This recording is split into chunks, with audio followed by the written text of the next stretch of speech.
Well, hello there. How is everyone? I hope you're all well. You amazing, amazing, beautiful, wonderful people. It's bloody Friday.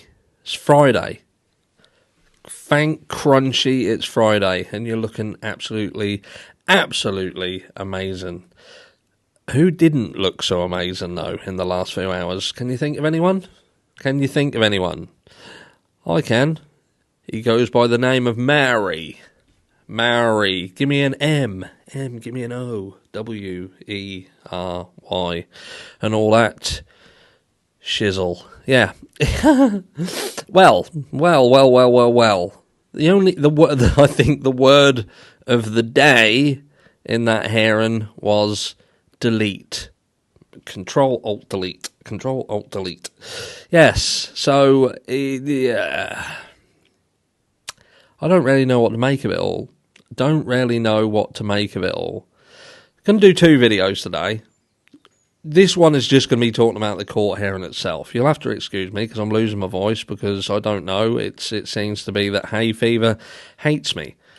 And I need to start listening to some of you who say about drinking honey and all that sort of malarkey because it's horrendous. It's horrendous.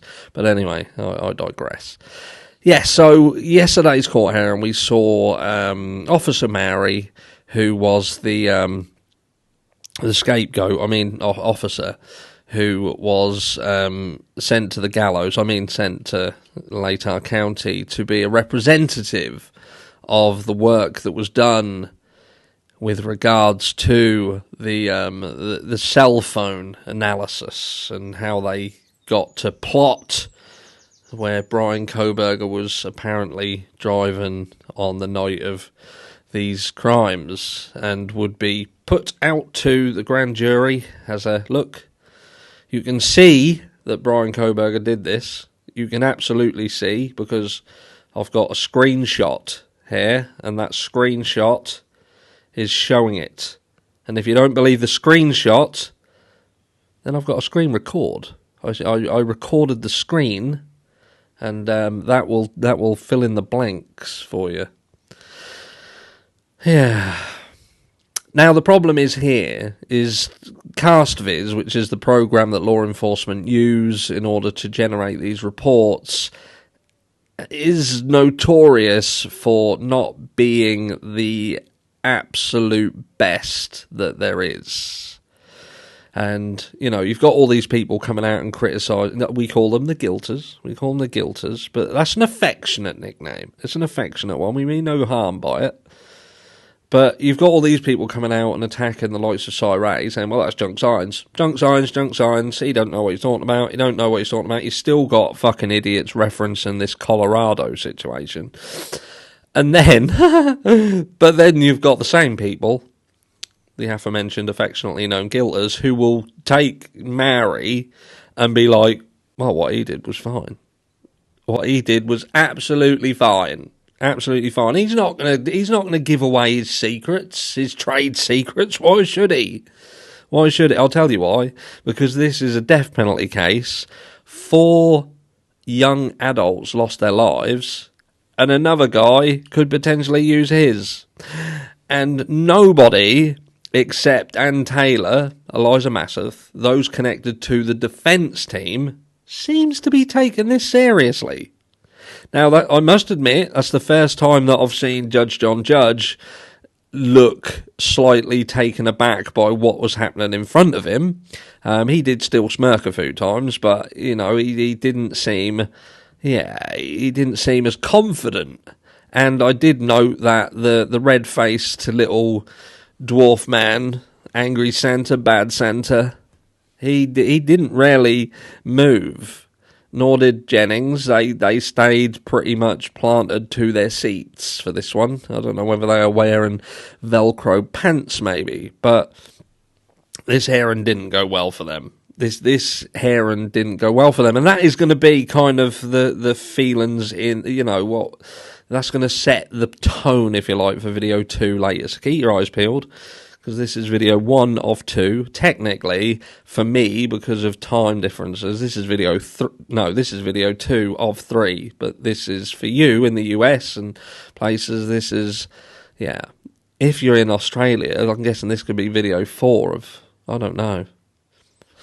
But yeah, what do we get from it? What do we get from it? Well, it would seem that Mowery would go into this program, do his work, but he wouldn't form a login. So that's almost like when you go into a program, you can either log yourself in, saying login, Officer Lowry 321 password, and then enter your password in, and then do work, and then before you come out of that, you press save, and then come out of it. This is almost like he went, I'm not putting my name to this, I'm going to log in under guest and do some stuff. I'm going to screenshot the screen so it looks like I was in here. I obviously come in here and done it. And then I'm just going to exit out of it because it doesn't save guest work. Do you know what I mean? That's the feeling. That's kind of the vibe I got. I don't want to do anything that has my name printed at the top of it, but I'll go through the motions. And let's not even start about how much training he's had. Not a fucking lot. But the FBI have washed their hands of it, seemingly. And again, we'll talk more about that in video 2 later today, because this is just about Mowery, really. How do you feel about it? How do you feel it went? Even if you're an affectionately known guilter, how do you think the hearing went yesterday? Because I'll tell you what, if you're somebody who was still absolutely confident in Brian Kohberger being absolutely guilty and they've got him banged to rights, then you ain't been keeping up. You have not been keeping up whatsoever. The problem with this cast viz situation, with everything being deleted and not showing work, it looks like you're trying to hide stuff. It looks like you're trying to hide stuff. So what we learn is that the software version, what he was using when he done these screenshot and screen record versions, was not the version that that exists today. So imagine if you've got an iPhone. You've got an iPhone here, and Apple go, update your software, and you update it, and then you think, I don't like this, I want to go back to the other one. You can't do it, because that's been superseded. And why do they generally supersede software? They supersede software to make adaptations, they make improvements, they make it different.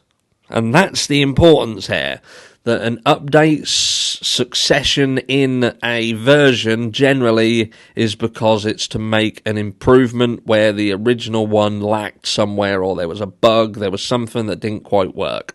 So imagine, in order for him to obtain the results that he gets his information and puts it into a program that has a set of parameters to measure, calculate, and distribute results to you as the person who is requesting it.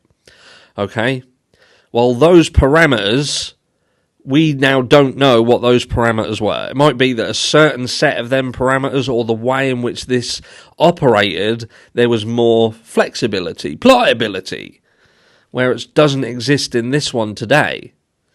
We don't know whether the information that he input was input in a way that you could look at a big picture that could include a car going from point A to point B, or point A to point Z, and they still be able to be plotted relatively similar. Do you see what I mean? What I'm saying is that, could the cast viz report, with the data that he utilised, could the same data be used to plot, say, a route from Moscow, Idaho to Pullman, Washington and back, and the same route, but not 1122 King Road, Moscow, Idaho, but to Wawawi Park? And could you get the same results?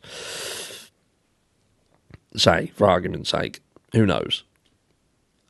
But like I say, this hearing yesterday, in my opinion, and this is a real short version, I did the hearing, I'd done a shortened down, I just trimmed it for you, so if you haven't seen it, go and check it out.